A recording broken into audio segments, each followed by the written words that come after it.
வணக்கம், welcome to my channel. இன்றைக்கி நம்ம பார்க்க போகிறது ஜாக்ஃப்ரூட் சீட்ஸில் வந்து ஒரு சுகியன் ரெசிபி தான். பலாப்பழ கொட்டையில் வந்து சுசியம் பண்ண போகிறோம். எப்படி பண்ணலான்னு வாங்க பார்க்கலாம். இதுக்கு தேவையான வந்து பலாப்பழ கொட்டை வந்து கழுவி எடுத்து வச்சுக்கோங்க. வாஷ் பண்ணி எடுத்துகிட்டு அது ப்ரெஷர் குக் பண்ணிங்கன்னா ரொம்ப நல்லது. ப்ரெஷர் குக் பண்ணிங்கன்னா ஒரு 10 மினிட்ஸில் பண்ணி எடுத்துடலாம். பாட் குக்கிங்கில் போட்டிங்கன்னா டைம் எடுக்கும், 1/2 அன் ஹவராவது எடுக்கும்.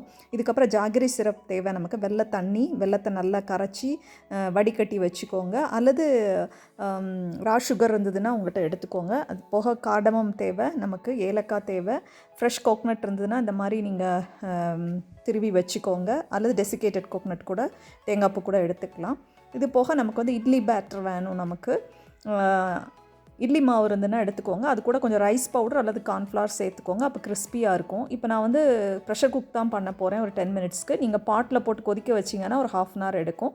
அது கூல் ஆன பிறகு அதோட வெளியே உள்ள ஸ்கின் எல்லாம் எடுத்துருங்க, ரிமூவ் பண்ணிவிட்டு அதை மிக்சர் கிரைண்டரில் நான் மிக்சியில் போட்டு நைஸாக அரைச்சிட்டு வர போகிறேன். நீங்கள் மேஷர் இருந்தாலும் மேஷ் பண்ணி நல்ல பாயிலாக இருந்ததுன்னா மேஷ் பண்ணிடுங்க. நம்ம பருப்பு கடையிற மத்து இருந்ததுன்னா அதை வச்சு, அல்லது பொட்டேட்டோ மேஷர் இருந்ததுன்னா அதை வச்சு நீங்கள் கையிலேயே பண்ணிடலாம். இப்போ நான் நைஸாக நல்லா கிரைண்ட் பண்ணிட்டு வந்துட்டேன். கொஞ்சம் சால்ட்டு சேர்த்துக்கோங்க. இது கூடவே நான் காடமம் போட்டு அரைச்சிட்டு வந்துட்டேன். இப்போ நம்ம வந்து ஸ்டவ்வை ஆன் பண்ணி அதில் வந்து நீங்கள் வேணும்னா 1 டீஸ்பூன் வந்து கீ விட்டுக்கோங்க, 1 டேபிள் ஸ்பூன் அல்லது கோகனட் ஆயில் விட்டுக்கோங்க. இது கூட வந்து இதுலேயும் கொஞ்சம் ஸ்வீட்னஸ் இருக்கும் இந்த சீடில். இந்த கொட்டையில் வந்து கொஞ்சம் இனிப்பு இருக்கிறதுனால கொஞ்சம் சுகர் சேர்க்கும் போது பார்த்து சேர்த்துக்கோங்க. நாட்டு சக்கரை சேர்த்தாலும் கொஞ்சம் பார்த்து சேர்த்துக்கோங்க. இதெல்லாம் இப்போ நல்லா பிளெண்ட் ஆகி கொஞ்சம் உருண்டையாக பிடிக்கிற அளவுக்கு வரணும். அந்த மாதிரி கன்சிஸ்டன்சி வரணும். அது வரைக்கும் நீங்கள் அதை கொஞ்சம் வேக வச்சுக்கோங்க. நீங்கள் இதுக்கப்புறமா தேங்காய் பூவும் இதில் ஆட் பண்ணிக்கோங்க. இவ்வளோதான், சிம்பிள். ரொம்ப ஈஸியாக பண்ணக்கூடியதான ஒரு ரெசிபி. ஈவினிங் ஸ்நாக்ஸுக்கு நீங்கள் செய்யலாம். குழந்தைங்க எல்லாம் விரும்பி சாப்பிடுவாங்க. சும்மா பாயில் பண்ணி கூட நீங்கள் சாப்பிட்லாம். இதில் நிறைய சாம்பார் வைக்கிறாங்க, பொரியல் பண்ணுறாங்க, விதமாக பண்ணுறாங்க இதில். ஸோ இது ரொம்ப நியூட்ரிஷியஸ்ஸு. இதுலேயும் நிறைய பெனிஃபிட்ஸ் இருக்குது. இது வந்து விஷனை இன்க்ரீஸ் பண்ணும் அப்படின்னு சொல்கிறாங்க. கண்ணுக்கு நல்லது, டைஜஷனை இம்ப்ரூவ் பண்ணுன்றாங்க. அனிமிக் பேஷண்ட்ஸ் இதுன்னு சாப்பிட்டோன்னா ஹீமோக்ளோபின் கவுண்ட் ஜாஸ்தி ஆகும்னு சொல்கிறாங்க. இப்படி இதில் நிறைய பெனிஃபிட்ஸ். இந்த பலாக்கொட்டையை பாலில் ஊற வச்சுட்டு அதை அரைச்சி மிக்சியில் நைஸாக அரைச்சிட்டு நீங்கள் ஃபைன் லைன்ஸ் உங்கள் முகத்தில் இருக்கிற சுருக்கங்கள் மேலே ஹனியும் கூட சேர்த்து நீங்கள் அப்ளை பண்ணிட்டு வந்தீங்கன்னா அந்த லைன்ஸ் எல்லாம் போய்டும்னு சொல்கிறாங்க.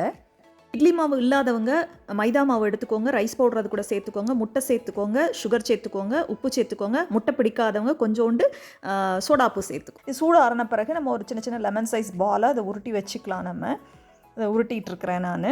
அந்த கன்சிஸ்டன்சி பார்த்துக்கோங்க. கொஞ்சம் திக்காக இருக்கணும். ரொம்ப தண்ணி மாதிரி இருந்ததுன்னா அது கோட் ஆகணும் உங்களுக்கு. ரொம்ப குயிக்காக பண்ணிடலாம். ஏன்னா உள்ளுக்குள்ளே ஏற்கனவே வெந்தது தான், வெளியே அவுட்டர் கோட் மாத்திரம் தான் வேகணும். இப்போ இட்லி மாவில் நம்ம டிப் பண்ணி அதை நல்லா கோட் ஆகிற மாதிரி அதை நல்லா முக்கி எடுத்து நம்ம ஆயிலில் போட்டுடலாம். ஆயிலை நல்லா ஹை ஃப்ளேமில் வச்சு முதல்ல சூடு பண்ணிக்கோங்க. அதுக்கப்புறம் லோ ஃப்ளேம் ஆக்கிருங்க. முதல்ல போட்டு செக் பண்ணி பாருங்கள். அது கீழே ஒட்டாமல் அந்த மாவு மேலே வந்துருச்சுன்னா அதுதான் பதம். ஸோ அப்படி நீங்கள் பார்த்து வச்சுக்கோங்க. இவ்வளோதான், ரொம்ப ஈஸியாக பண்ணக்கூடியது தான். இட்லி மாவு எல்லாருமே வீட்டில் வச்சுருப்போம். ஸோ அது நம்ம பண்ணிடலாம். இப்போ நான் போட்டுட்டேன் ஆயிலில் பொரிக்கிறதுக்கு.